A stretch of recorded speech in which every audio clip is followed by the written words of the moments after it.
Hello friends, स्वागत है आपका अपने यूट्यूब चैनल साइंस स्टडी के ऊपर। आज हम बात करेंगे हमारे इलेक्ट्रोकेमिस्ट्री यूनिट में। अगला टॉपिक रहेगा हमारे पास फैराडे लॉ। ठीक है, किसके बारे में हम पढ़ने वाले हैं यहाँ पर? फैराडे के दो लॉ पढ़ेंगे, एक फर्स्ट लॉ एक सेकंड लॉ। और किसके? Faraday law of electrolysis. किसके पढ़ेंगे? फैराडे लॉ ऑफ इलेक्ट्रोलाइसिस के बारे में। ठीक है, देखो फर्स्ट लॉ क्या कहता था हमें कि जैसे देखो हमने ये लगाया था, ये वाला कोई भी हमारे पास क्या था, एक इलेक्ट्रोकेमिकल सेल। ठीक है, जिसमें हम इलेक्ट्रोलाइसिस करवा रहे थे। ये आपने यहाँ पर इलेक्ट्रोड्स लगाए थे, याद हो? ठीक है, और यहाँ पर हमने क्या यूज की थी? बैटरी का यूज किया था। तो जब हम इलेक्ट्रोलाइसिस करवा रहे हैं और इलेक्ट्रोड्स के ऊपर यहाँ पर जो मतलब कि हमारे पास मेटल वगैरह इकट्ठी जो मास डिपॉजिट होएगा, वो किसके डायरेक्टली प्रोपोर्शनल रहेगा? जितनी हमने यहाँ पर इलेक्ट्रिसिटी क्या की है, सप्लाई की है। समझ में आया? हमने क्या कहा कि वेट जो हमारे पास डिपॉजिट होगा इलेक्ट्रोड्स के ऊपर, वो किसके डायरेक्टली प्रोपोर्शनल होगा? जितना हम वहाँ पर क्या दे रहे हैं, चार्ज दे रहे हैं, जितनी हम इलेक्ट्रिसिटी क्या कर रहे हैं, सप्लाई कर रहे हैं। कि जो वेट ऑफ सब्सटेंस है is directly proportional to charge. किसके डायरेक्टली प्रोपोर्शनल होगा? चार्ज की कितनी आप इलेक्ट्रिसिटी वहाँ पर क्या कर रहे हो, सप्लाई करवा रहे हो। ठीक है, अब देखो ये हमारे पास W, इस प्रोपोर्शनैलिटी के साइन को उठाने के लिए हम यहाँ पर क्या लगाते हैं, कांस्टेंट लगाते हैं। उसको किससे डिनोटेड किया जाता है? Z से। ठीक है, मल्टीप्लाई बाय में हमारे पास क्या रहेगा, क्या मतलब कि चार्ज। ठीक है, चार्ज आप निकालते थे, क्या होता था हमारे पास? I इंटू में क्या हो जाएगा, T, मतलब कि कितना हमने करंट दिया, और पर हमारे पास क्या रहेगा, टाइम। ये हमने सीखा था छोटी क्लासों में। ठीक है, Z हमारे पास क्या कहलाता है? Electrochemical equivalent. क्या बोलेंगे हम Z को? Electrochemical equivalent. Z क्या कहलाएगा हमारे पास? Electrochemical equivalent. समझ में आया? फैराडे का लॉ, फर्स्ट लॉ क्या कहता था कि वेट ऑफ जो सब्सटेंस है वो डिपॉजिट होता है किसी भी इलेक्ट्रोड्स के ऊपर, वो डायरेक्टली प्रोपोर्शनल होगा हमारे पास किसके? जो हम वहाँ पर इलेक्ट्रिसिटी क्या कर रहे हैं, सप्लाई करवा रहे हैं। ठीक है, अब देखो अगर आप यहाँ पर क्या हो कि ये इक्वेशन है हमारे पास, W is equal to Z into में क्या हो, अगर हम 1 कूलाम चार्ज सप्लाई करवा रहे हैं, क्या हो की वैल्यू हमारे पास क्या होगी यहाँ पर 1। तो वेट है जो हमारे पास सब्सटेंस का, जो W है वो किसके इक्वल हो जाएगा हमारे पास? Z के इक्वल हो जाएगा। ठीक है, तो इलेक्ट्रोकेमिकल इक्विवेलेंट को कैसे डिफाइन किया जाता है कि mass of substance deposit N electrode is equal to equivalent electrochemical equivalent when 1 coulomb charge is pass. जब हम कितना चार्ज दे रहे हैं वहां पर 1 कूलाम। ठीक है, कि इलेक्ट्रिसिटी है वो हमारे पास क्या है, वो किसके इक्वल होएगा हमारे पास? 1 के इक्वल होगा। ठीक है, अब देखो एक चीज और सीखोगे आप यहाँ पर कि चार्ज ऑन 1 इलेक्ट्रॉन। चार्ज हम क्या कैलकुलेट करते हैं? Charge on the 1 mole electron. 1 mole electrons पे आप क्या कैलकुलेट करोगे? चार्ज कैलकुलेट करना सीखोगे, आगे काम आएगा हमारे पास न्यूमेरिकल्स के अंदर। Charge on the 1 mole electron की 1 मोल इलेक्ट्रॉन्स के ऊपर कितना चार्ज होगा। अब देखो अगर आपको याद हो, चार्ज ऑन 1 इलेक्ट्रॉन, 1 इलेक्ट्रॉन्स के ऊपर कितना चार्ज होता है हमारे पास? 1.6 इंटू में 10 की पावर माइनस 19 कूलाम। पढ़ा था हमने ये।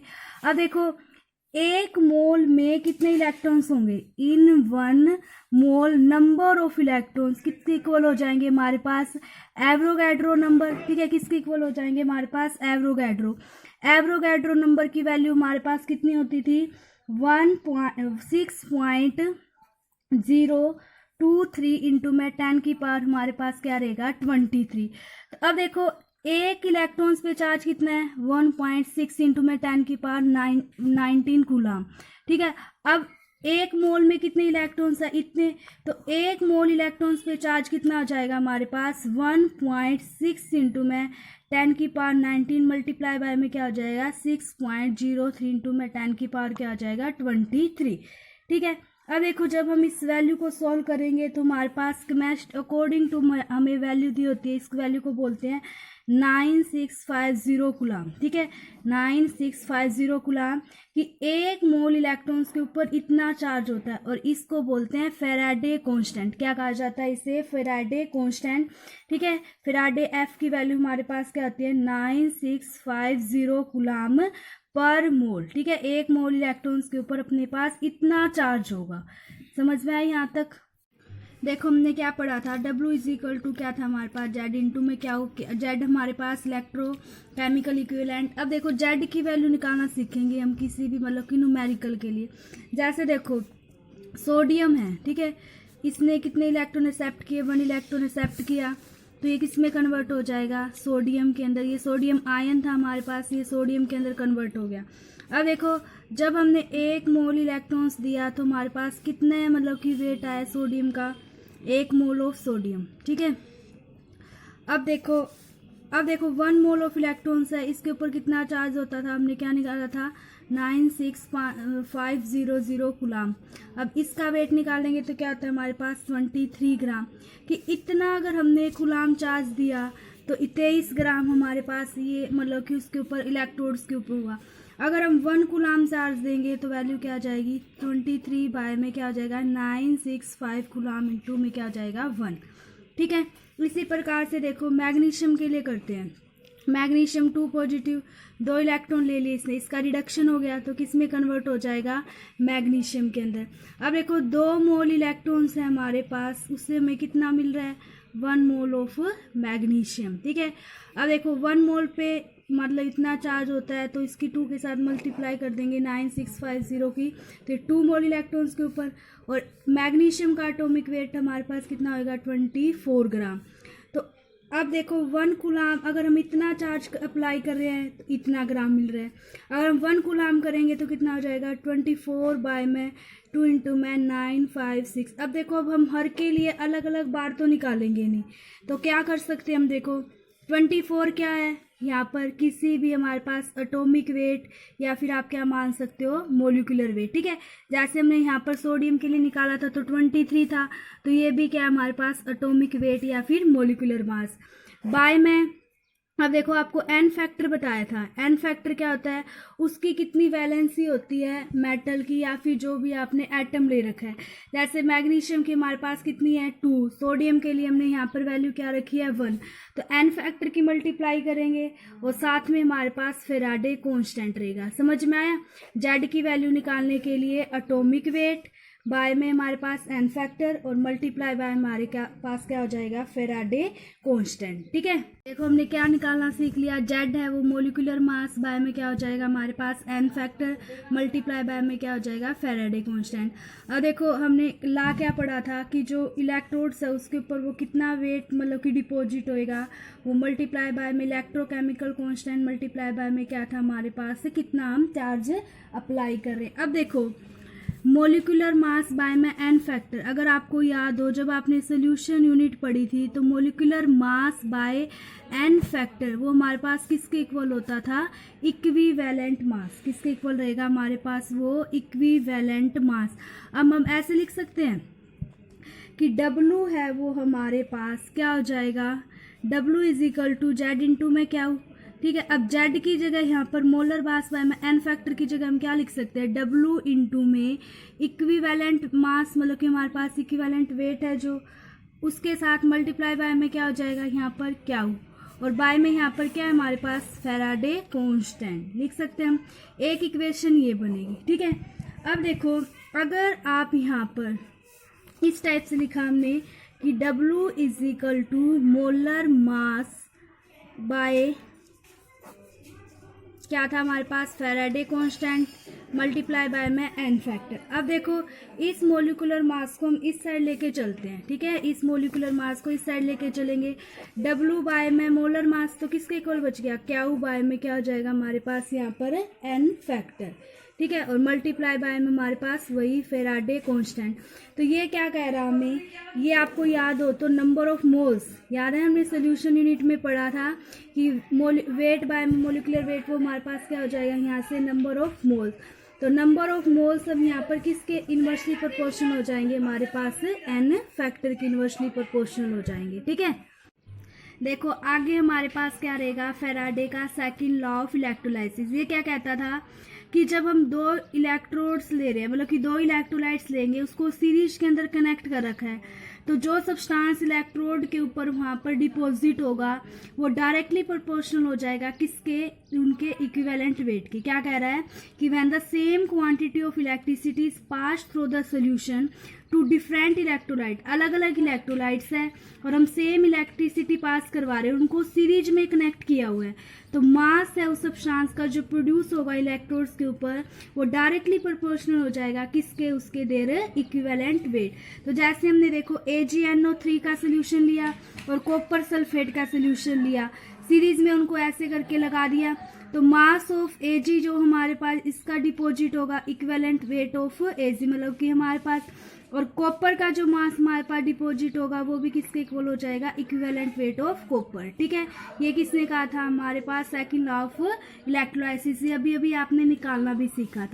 चलो आज का टॉपिक हम रिवाइज कर लेते हैं। क्या पढ़ा था हमने, Faraday's first law of electrolysis कि amount of chemical reactions hence the mass of any substance deposit, किसी भी हमारे पास कोई भी सब्सटेंस डिपॉजिट होगा इलेक्ट्रोड के ऊपर वो किसके डायरेक्टली प्रोपोर्शनल हो जाएगा, क्वांटिटी ऑफ इलेक्ट्रिसिटी जो हमने पास करवाई है इलेक्ट्रोलाइट के अंदर से।